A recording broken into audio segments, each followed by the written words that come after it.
আমাদের সংস্কৃতি, আমাদের সংস্কার সর্বদা থাকবে আমাদের সাথে।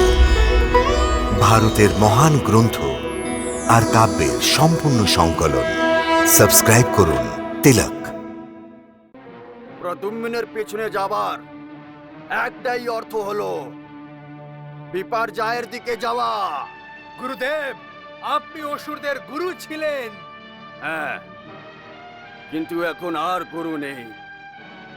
এখন আমি শুধু একটি মুক্ত আত্মা। এখন আমাকে ক্রোধ, লোভ, মোহ, মায়া ইত্যাদি ভাবনার স্পর্শ করতে পারবে না। এখন কি যোগ্য আর কি অযোগ্য এটা আমিও জানি। সেই জন্য আমি বলছি যে ধরনের ভুল আমি করেছি ওটা তুমি করো না। যদি ওই ভুলগুলো তুমিও করো তাহলে তুমিও শেষ হয়ে যাবে। কারণ আমি সম্রাসুরের রাজমহলের উপরে ভ্রমণশীল কাল পুরুষকে দেখেছি, কিন্তু আমি নিজের এই আশ্রমের উপরে ভ্রমণশীল কাল পুরুষকে এখনো দেখতে পাইনি। এখন আমি দেখতে পাচ্ছি যে তোমার মাথার উপরেও কাল পুরুষের কালো ছায়া ঘুরে বেড়াচ্ছে। গুরুদেব, আপনি আমাকে ভয় দেখানোর চেষ্টা করছেন কেন? আমাকে বলুন যে প্রদ্যুম্ন কোথায়?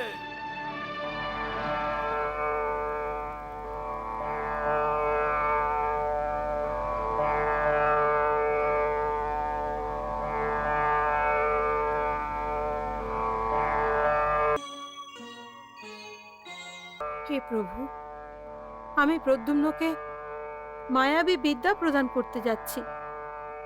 এই কর্মের জন্যে আমি আপনার আশীর্বাদ চাই।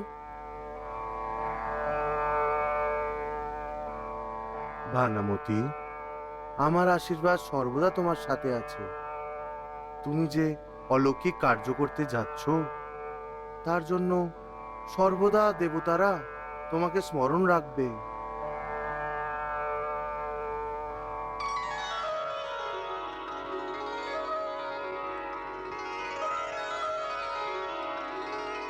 পুত্র প্রদ্যুম্ন, আমার কাছে প্রতিজ্ঞা করো যে এই মায়াবী বিদ্যার প্রয়োগ তুমি শুধু ত্রিলোকের কল্যাণের জন্যই করবে। মাতাশ্রী, আমি আপনাকে কথা দিচ্ছি যে মায়াবী বিদ্যার ব্যবহার আমি শুধু ত্রিলোকের কল্যাণের জন্যই করব।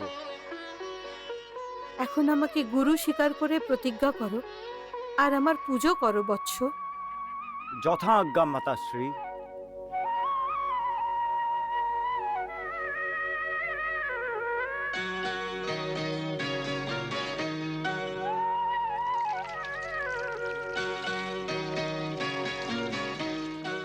আমাকে বলুন যে প্রদ্যুম্ন কোথায়?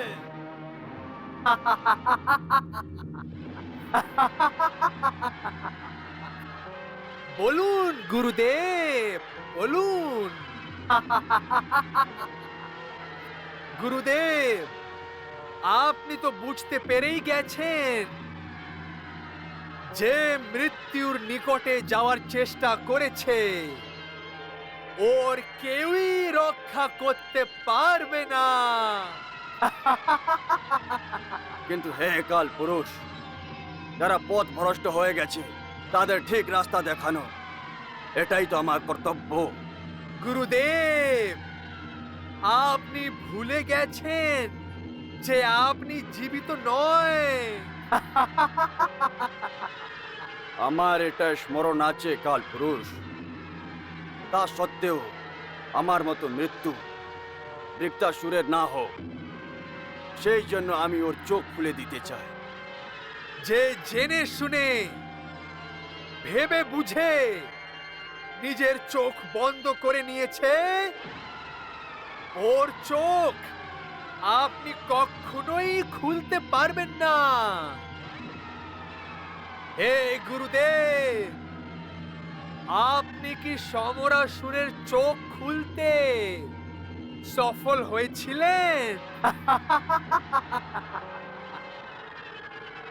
প্রভু, গুরুদেবের চিন্তার মধ্যে যে ধরনের পরিবর্তন এসেছে এটা আশ্চর্যজনক নয় কি?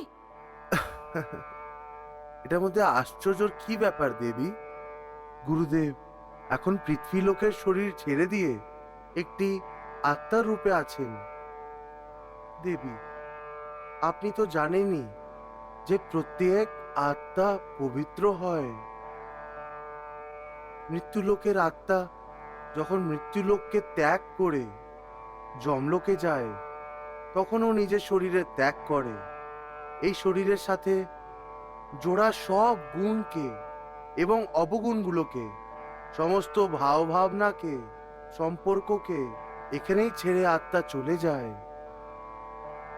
কর্ম অনুযায়ী এবং পূর্বকর্ম অনুযায়ী দ্বিতীয় শরীর ধারণ করা পর্যন্ত আত্মা একটি দেবতার মতো হয়।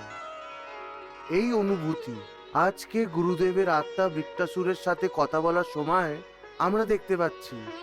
কারণ গুরুদেবের আত্মা পবিত্র, ও সবার ভালো করতে চায়। গুরুদেবের আত্মা ভবিষ্যতে কি হবে ওটাও জানে, তাই বৃত্তাসুরকে সাবধান করার জন্য চেষ্টা করছে।